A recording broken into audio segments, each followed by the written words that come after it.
Bwana Yesu asifiwe sana. Heri ya Christmas na mwaka mpya. Nimeona vema tena niweze kuandaa kipindi hiki kuzungumza kwa habari ya Christmas. Kama ambavyo tunafahamu, kumekuwa na mijadiliano mingi, kumekuwa na sintofahamu nyingi huko zikishamiri mitandaoni, na mpaka wengine wamediriki kuitwa makafiri, wapagani, watu ambao tayari wameshachukua chapa ya mpinga Kristo kwa sababu tu wanasherehekea sikukuu ya Christmas. Kwangu hii nikaona ni fursa ya kujaribu kuielezea sikukuu ya Christmas ili tuweze kuifahamu, kwa sababu nimegundua mijadala mingi inatokana na kutokuwa na taarifa kamili kuhusu sikukuu hii ya Christmas. Kwa hiyo katika kipindi hiki nitakwenda kuizungumzia Christmas, na jambo la kwanza kabisa ningetamani tuelewe, tunapozungumza Christmas tunamaanisha nini? Maana tunasema tu Christmas. Tuelewe tunaposema Christmas tunamaanisha nini. Tunaposema Christmas neno ambalo halipatikani kwenye Biblia.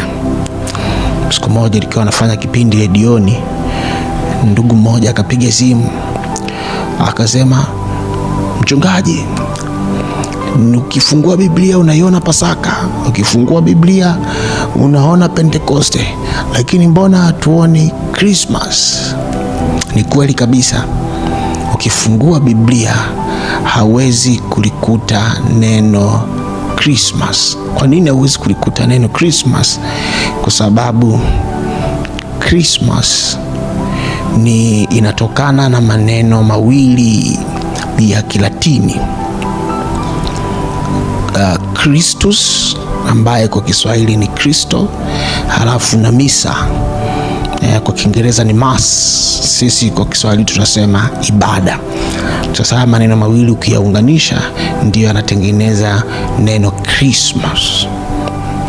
Maana yake ni nini? Maana yake hii ilikuwa ni ibada maalum kwa ajili ya Yesu Kristo. Ibada maalum inayohusu nini? Ni ibada maalum ambayo ilikuwa inaadhimisha kumbukumbu ya kuzaliwa kwa Yesu Kristo.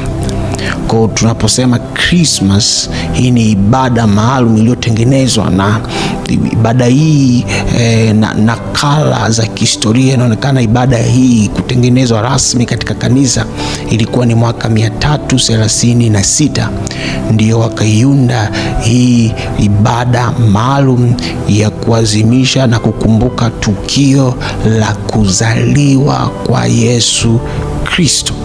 Kwa hiyo ukiingia kwenye maandiko hauwezi kukuta neno Christmas, ila tukio la kuzaliwa kwa Yesu utalikuta katika maandiko.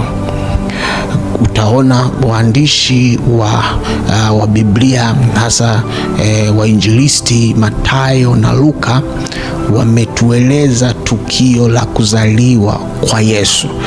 Kwa hiyo hii ibada iliyotengenezwa ilikuwa sio ibada ya kitu cha kufikirika, ilitengenezwa tu ibada maalum kwa ajili ya kukumbuka tukio la kweli lililotokea, kwamba Yesu alizaliwa kweli. Mungu alifanyika mwili, akaja akakaa pamoja nasi wanadamu, na kulikuwa kuna sababu nyingi sana kwa nini Mungu aliamua kufanyika mwili.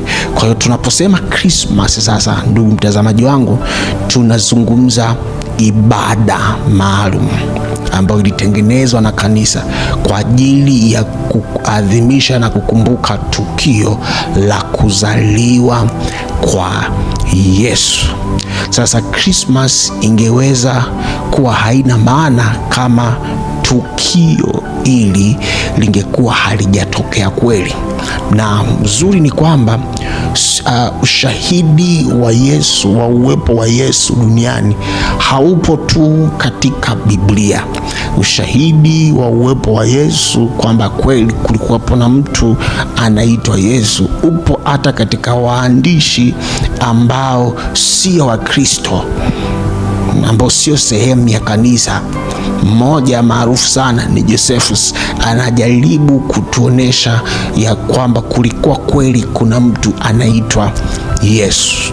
Kwa hiyo pasi na shaka, ndugu msikilizaji wangu, Christmas tunasherehekea tukio, tunakumbuka tukio la kuzaliwa kwa Yesu Kristo, moja ya matukio ya muhimu sana katika historia ya mwanadamu, kwa sababu tukio hili ni muhimu katika kuelekea ukombozi wa mwanadamu kutoka chini ya vifungo vya Shetani.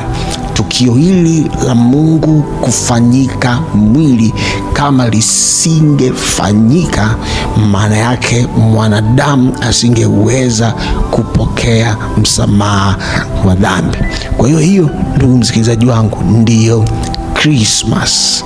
Christmas ni ibada maalum na inatakiwa ibaki hivyo, kwamba sikukuu ya Christmas iwe ni ibada maalum ya kuadhimisha kumbukumbu ya tukio la kuzaliwa kwa Yesu Kristo.